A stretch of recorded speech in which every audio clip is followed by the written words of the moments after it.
भारत माता की भारत माता की भारत माता की जय।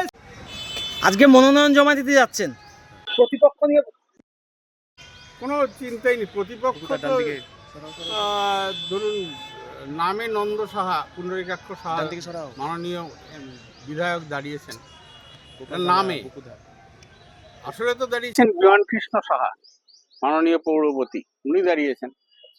তো মাননীয় পৌরপতি সম্পর্কে আমাদের বিধানসভার মানুষ খুব ওয়াকিবহাল, অতিষ্ঠ, তারা পরিত্রাণ চাইছে।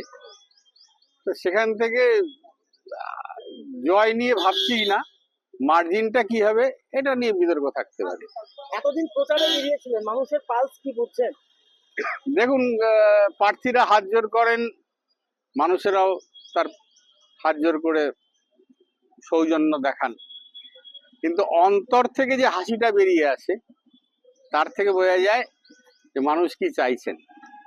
তো সেই জায়গা থেকে অভূতপূর্ব সাড়া পাচ্ছি, মানুষ অন্তর খুলে আশীর্বাদ করছেন আমাকে। তারা যেন দিন গুনছেন এক এক করে কত দিনে এখানে বিজেপি জিতবে। প্রচারে বেরিয়ে মানুষকে কি বলছেন? হাতিয়ার কি? মানুষকে বলছি, এই যে অন্যায় অত্যাচার যেভাবে চলছে, নবদ্বীপের বুকে তোলাবাজি,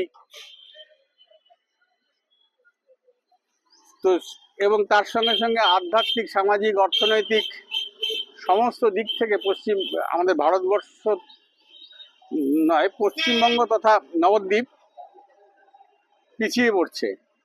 নবদ্বীপ জৈনদেবের জন্য সারা পৃথিবীতে বিখ্যাত, হেরিটেজ ঘোষণা হয়েছে, কিন্তু হেরিটেজের কোনো কাজ নবদ্বীপে হয় নাই।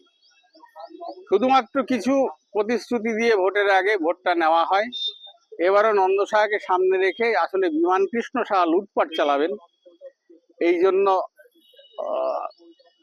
তাকে দাঁড় করানো, এরকম অসুস্থ মানুষকে। তো সেই জায়গা থেকে মানুষ মন ঠিক করেই নিয়েছেন। এই যে বললাম, দিন গুনছেন, এক এক করে দিন গুনছেন যে কবে থেকে পরিত্রাণ পান।